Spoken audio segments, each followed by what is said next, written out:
So for some variations you can do in your strums, let's say you're playing D to G, to G.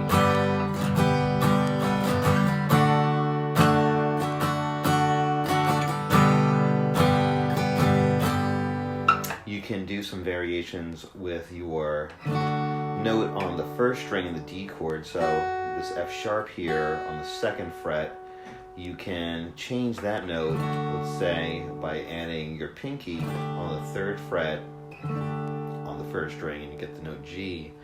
Makes the D chord a D sus4. Or another variation would be to take your 2nd finger that's normally playing the 1st string and take it off the 1st string, play the open E, and keep the rest of the D chord the same, like that, and you can mess around with that, so, and create melodies, let's say, on the 1st string, so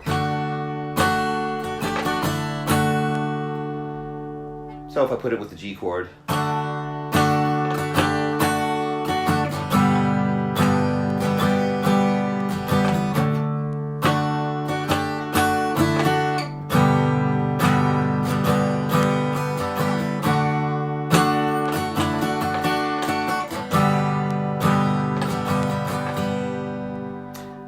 and a variation you can do on that G chord is, instead of playing it with fingers 2, 1, 3 like this, it's probably the normal way you finger the G chord, is if you use fingers 3 and 4, you use your 3rd finger as the bass note on the 3rd fret on the 6th string, the low E. Use that same finger to mute the A string, the 5th string. Play the 4th, 3rd, 2nd open. Pinky plays the high G on the 1st string on the 3rd fret. And then what you can do is add, this would be called a C chord with a G in the bass. And it's basically your C chord that you normally play, open C, but the variation is you move the bass note up to the 3rd fret on the low E string, and then you're adding your pinky here on the 1st string on the 3rd fret. And so you can play G like this, add fingers 1 and 2 to give it a little color, take it off. Take fingers 1 and 2 off. So if I go back and forth, here's the D.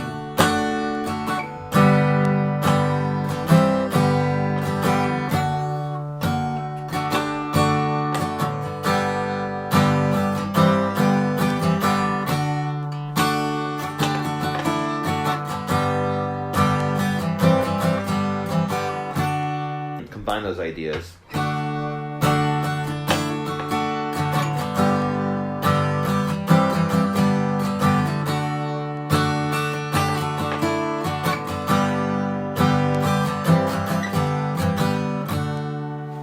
Another move that you can do on the D chord, again, is with your 1st finger, that's normally playing on the 3rd string, on the 2nd fret, you can just remove the 1st finger, put it back, so something like that. So if I get, again, strumming D to G,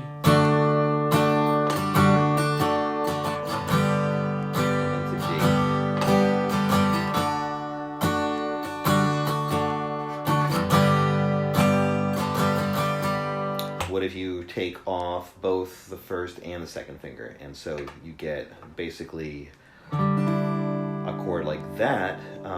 So if I keep the 3rd finger normally where it plays on the 2nd string on the 3rd fret, I get this. If I take the 1st and 2nd fingers off,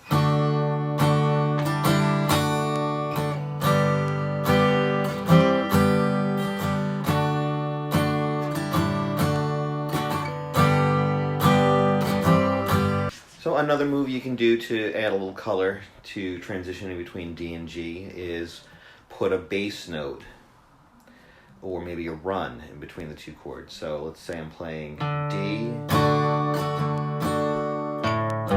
to G.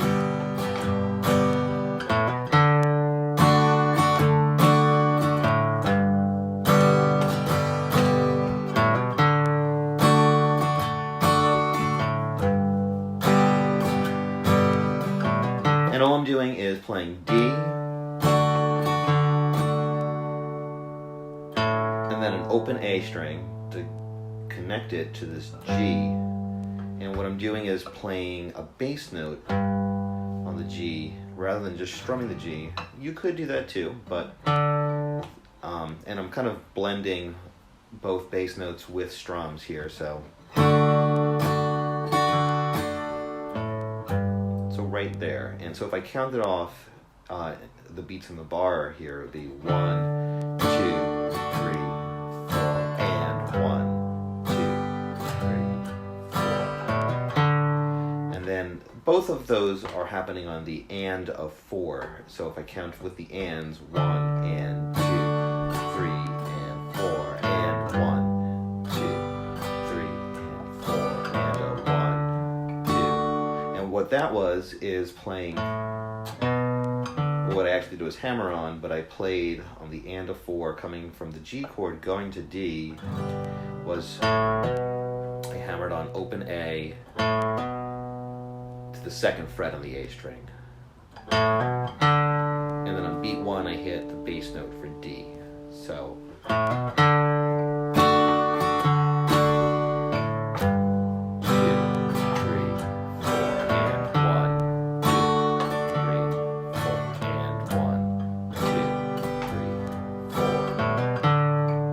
and you can do other variations, so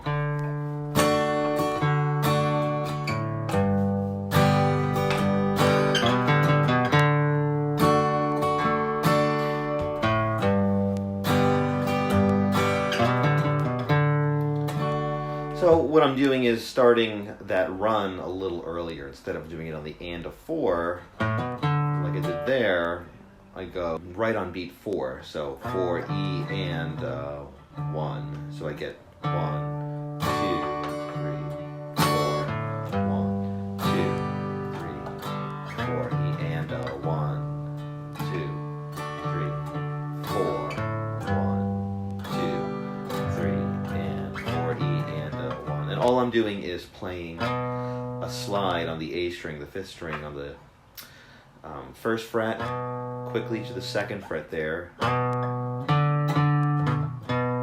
and then 2 open D strings, back to the A string or 5th string, 2nd fret, and then that, sort of the end of the run, is beat 1, downbeat for going back to the D chord again. So 4, E, and 1, D.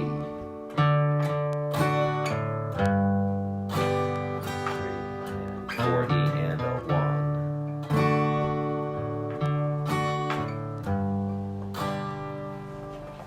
A very common one is to do some alternate bass notes. So what I've mainly been doing is playing the root position, so playing a low D on the D chord, and then a G on a G chord. But what I could do is alternate. For these in particular, it's easy because you have open strings to work with, so you have an open D for your normal regular root position bass note, and then you can play open A, which is also part of the D chord. It's the 5th of the chord, and so it sounds nicely here. So if you go 2, 3, 4, so I open D, open A, G, and then there on beat 3 I just played an open D and strummed the G chord. So I get the D chord here, open A, strum the D, G chord, regular root position, bass note, and then here I played open 4th string and then strummed the rest of the G chord. So what I associate with kind of a classic country pattern.